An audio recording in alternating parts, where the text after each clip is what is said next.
नमस्कार मित्रों।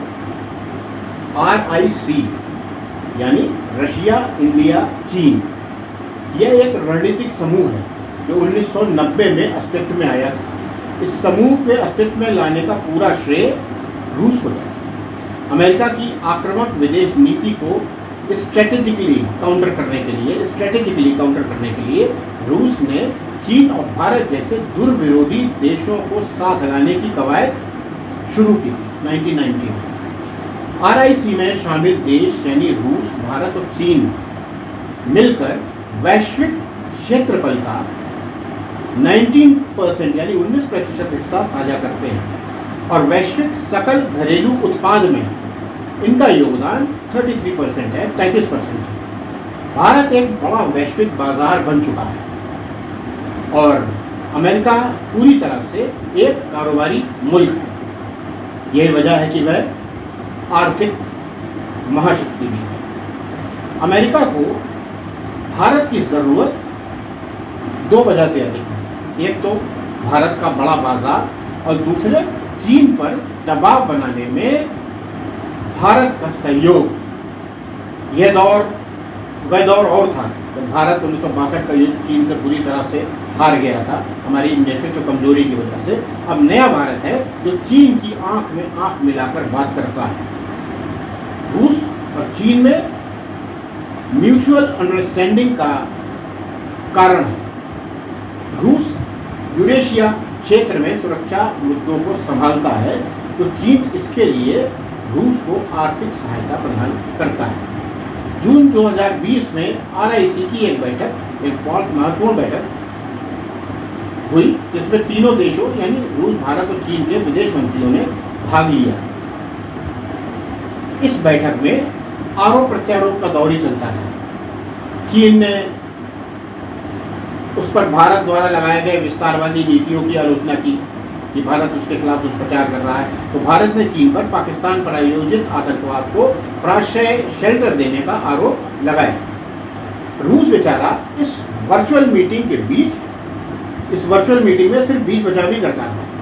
कोई ज्वाइंट स्टेटमेंट यानी कि संयुक्त बयान नहीं जारी किया जा सका।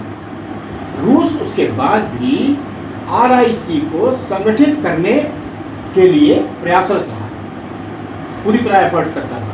रूस यूक्रेन का युद्ध शुरू हुआ जब, तो रूस को मुगालता था कि उसकी ताकत के सामने यूक्रेन 15 दिन नहीं ठहर पाएगा। लेकिन यूरोपीय देश अमेरिका यूक्रेन के साथ खड़े हो गए।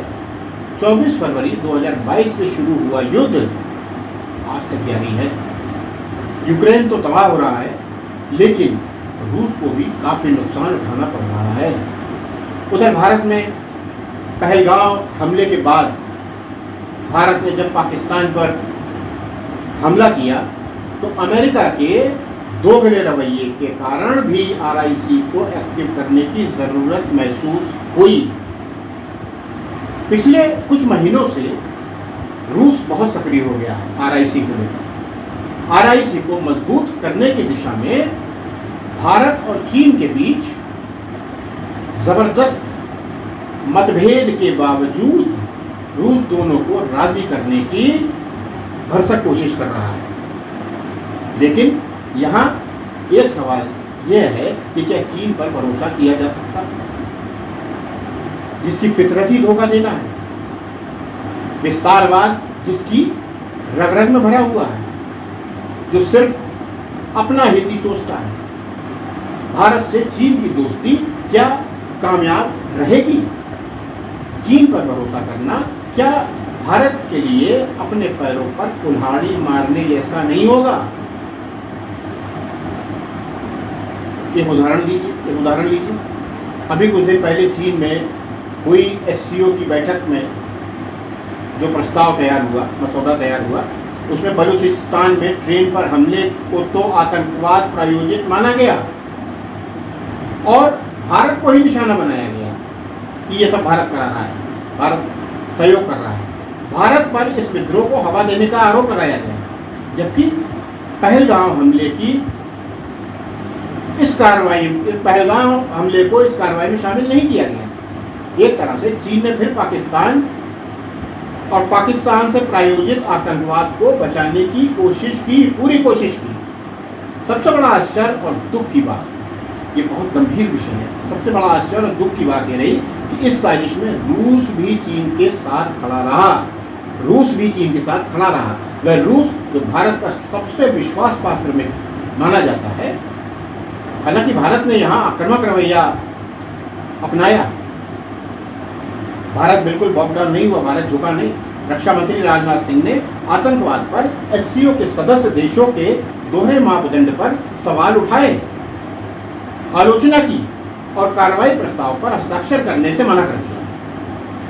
रूस, चीन सहित सभी 10 सदस्य जो हैं एससीओ के सत्ते में आ गए। ज्वाइंट स्टेटमेंट यानी संयुक्त बयान नहीं जारी किया जा सका क्योंकि भारत ने हस्ताक्षर नहीं किए।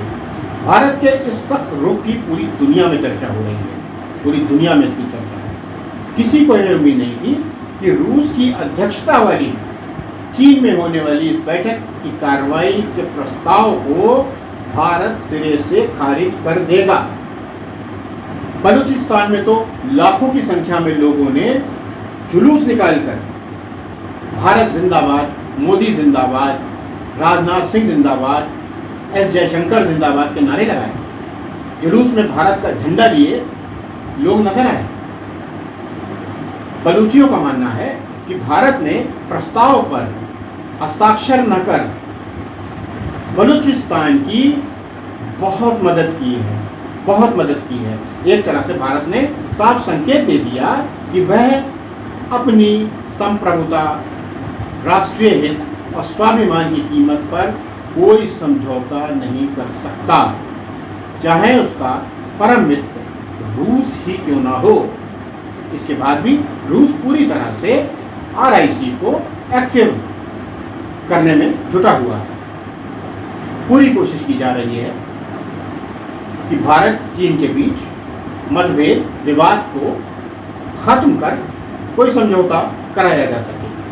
अगर आरआईसी सफल होता है, ये कॉन्सेप्ट अगर सफल होता है, आरआईसी किसी तरह से एक्टिव हो जाता है, तो दुनिया की एक बड़ी ताकत बनकर उभरेंगे ये 3 देश यानी आरआईसी। अमेरिका भी कभी नहीं चाहेगा कि आरआईसी एक्टिव और किसी तरह से भी सफल हो सके। आरआईसी का मुद्दा पिछले 2 महीने से तेजी से उठ रहा है और इस पर बड़ी तेजी से काम हो रहा है। खासकर रूस बहुत तेजी से इस पर काम कर रहा है। ऐसा मसौदा तैयार करने की कोशिश की जा रही है जिससे भारत, चीन दोनों राजी हों। लेकिन फिर वही सवाल, क्या ड्रैगन डसना छोड़ देगा?